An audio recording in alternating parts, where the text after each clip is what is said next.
بسم اللہ الرحمن الرحیم۔ السلام علیکم ناظرین، آپ دیکھ رہے ہیں PNF پاکستان۔ ناظرین، سی پیک اور دیگر معاشی پروجیکٹس کے حوالے سے ہم آپ کے لیے لائے ہیں نئی اور تازہ خبریں۔ سب سے پہلی خبر یہ ہے کہ جیولوجیکل سروے آف پاکستان کی رپورٹ کے مطابق پاکستان میں 6 ٹریلین یعنی 6000 ارب ڈالرز مالیت کے معدنی ذخائر موجود ہیں۔ ناظرین، یہ تخمینہ ان معدنیات کا ہے جن کا سراغ تمام صوبوں کے اندر مل چکا ہے۔ آپ اس ریسرچ رپورٹ کا عکس بھی ملاحظہ کر سکتے ہیں۔ سکی کناری ڈیم سے متاثرہ سڑک کی جگہ نئی بنائی جانے والی سڑک N15 یعنی N15 روڈ کو 31 جولائی سے ٹریفک کے لیے کھول دیا جائے گا۔ پہلے مرحلے میں تیار کی جانے والی اس سڑک کی لمبائی 3.1 کلومیٹر ہے، جبکہ زیر تعمیر 1.7 کلومیٹر سڑک کو ستمبر 2023 میں کھولا جائے گا۔ وزیر اعظم شہباز شریف نے گوادر کا دورہ کیا ہے اور 3000 سے زائد ماہی گیروں کو 2.5 لاکھ فی کس کے حساب سے چیک دیے گئے ہیں تاکہ وہ انجن والی کشتیاں خرید کر زیادہ بہتر روزگار کما سکیں۔ اس کے علاوہ وزیر اعظم پاکستان نے گوادر میں متعدد ترقیاتی منصوبوں کا سنگ بنیاد رکھا ہے اور کئی ایک کا افتتاح کیا ہے، جبکہ گوادر یونیورسٹی کے ہونہار طلباء و طالبات میں لیپ ٹاپ بھی تقسیم کیے گئے ہیں۔ گوادر میں ایکسپو اینڈ ٹریڈ سینٹر کی تعمیر مکمل ہو چکی ہے اور جلد ہی اس سینٹر میں دبئی کی طرز پر عالمی ایکسپو اینڈ ٹریڈ نمائش کے منعقد ہونے کا امکان ہے۔ سی پیک کے تحت زراعت کے میدان میں چائنا پاکستان گرین کوریڈور کے تحت خانے وال ماڈل ایگریکلچر فارم کا افتتاح ہو چکا ہے اور اس عزم کا اظہار کیا گیا ہے کہ پاکستان کے چھوٹے کاشتکاروں کو فائدہ دینے کے لیے گرین کوریڈور کے اثرات کو پورے ملک تک پھیلایا جائے گا۔ چین کے اندر بھی غیر ملکی تجارت میں بڑے پیمانے پر توسیع ہو رہی ہے اور اس سال کی پہلی شش ماہی میں چین کے گوانگشی پورٹ سے سامان کی تجارت کی کل درآمدی اور برآمدگی قیمت 340 ارب یوہان کے قریب ہے، جبکہ پچھلے سال سے یہ 43.2% 43.2% زیادہ ہے۔ اس تجارت میں چین کے اندر بننے والی الیکٹرک کاروں کا بہت بڑا حصہ ہے۔ ناظرین، ایکنک پاکستان نے خواجہ خیلہ بشام ایکسپریس وے کی بھی منظوری دے دی ہے۔ 48 کلومیٹر لمبی اس سڑک پر تقریباً 80 ارب روپے کی لاگت آئے گی۔ یہ پروجیکٹ NHA کے زیر نگرانی KPK کے ضلع شانگلہ اور سوات میں بنایا جائے گا اور اس کو وفاقی سوشل ڈیولپمنٹ پلان کے ذریعے فنانس کیا جائے گا۔ چینی صدر نے جارجیا کے وزیر اعظم سے بھی ملاقات کی ہے اور دو طرفہ تعلقات کے فروغ اور طویل مدتی منصوبہ بندی کرنے پر زور دیا ہے اور علاقے کے اندر تعاون کو بڑھانے کا بھی کہا ہے۔ چین کے حوالے سے ایک اور خبر ہے کہ چین نے پاکستان کا 2 سال کے لیے 2.4 ارب ڈالر کا قرضہ رول اوور کر دیا ہے۔ اس کے علاوہ پاکستان اور سعودی عرب نے آئل ریفائنریز کی تعمیر میں 10 ارب ڈالر کی سرمایہ کاری کے لیے ایک MOU سائن کیا ہے۔ یہ آئل ریفائنری پاکستان میں سعودیہ لگائے گا اور اس سے ظاہر ہے 10 ارب ڈالر کی انویسٹمنٹ آئے گی۔ چین کے صدر کی اہلیہ بھی خطے کے اندر تیزی سے بدلتی صورتحال میں متحرک ہوئی ہیں اور انہوں نے انڈونیشیا کی خاتون اول سے ملاقات کی ہے۔ انڈونیشین خاتون اول انڈونیشیا کے صدر کے ساتھ چین کے دورے پر ہیں۔ وزیر اعظم شہباز شریف نے اعلان کیا ہے کہ سی پیک کے تحت گوادر میں کوئلے سے چلنے والا 300 میگا واٹ کا بجلی گھر تعمیر کیا جائے گا۔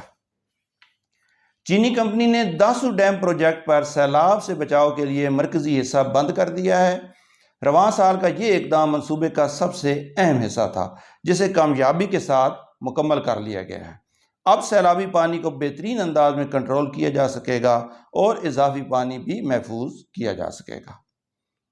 اسلام آباد میں سی پیک کے 10 سال مکمل ہونے پر ایک تقریب سے خطاب کرتے ہوئے وفاقی وزیر منصوبہ بندی احسن اقبال نے کہا ہے کہ ہمیں سی پیک کو سائنسی منصوبہ بندی کے تحت لے کر چلنا ہے اور اس کے علاوہ انہوں نے یہ بھی کہا کہ چین کی طرح ہماری سوسائٹی کو بچت، سادگی اور تعلیم کا کلچر اپنانا ہوگا۔ ناظرین، پاکستان کو چین میں چیری کی برآمد کی اجازت مل گئی ہے اور وزارت نیشنل فوڈ سیکورٹی نے 12 سال سے زیر التوا معاملہ حل کر دیا ہے۔ اعلامیے کے مطابق پاکستان کے برآمد کنندگان پاکستان سے چین کو چیری برآمد کر سکیں گے، اور چین کے محکمہ کسٹم نے چیری کی کاشت، پیکنگ اور سٹاک کی سہولیات چیک کرنے کے بعد یہ فیصلہ کیا ہے کہ پاکستان سے چیری درآمد کرنے کی اجازت دے دی جائے۔ ناظرین، اس سے پاکستان اور آزاد کشمیر کے پہاڑی علاقوں میں جہاں پر چیری کی پیداوار زیادہ ہوتی ہے، ان علاقوں میں رہنے والے لوگوں کو بہت زیادہ فائدہ ہوگا۔ چائنا میڈیا گروپ کی طرف سے دوسرے CMG فورم کا شنگھائی میں انعقاد کیا گیا۔ 20 جولائی کو ہونے والے اس ایونٹ میں پاکستان سمیت بین الاقوامی تنظیموں، چینی اور غیر ملکی مین سٹریم میڈیا، چینی اور غیر ملکی think tanks, multi national enterprises اور دیگر شعبوں کے تقریباً 230 سے زائد نمائندوں نے آن لائن اور آف لائن طریقوں سے شرکت کی۔ اس ایونٹ کا مقصد دنیا بھر کے میڈیا گروپس اور تنظیموں کے درمیان تعاون کو بڑھانا تھا۔ خبر یہ بھی ہے کہ عطا آباد جھیل پر 7 کلومیٹر طویل 5 عدد ٹنلز یا سرنگیں مکمل کر لی گئی ہیں۔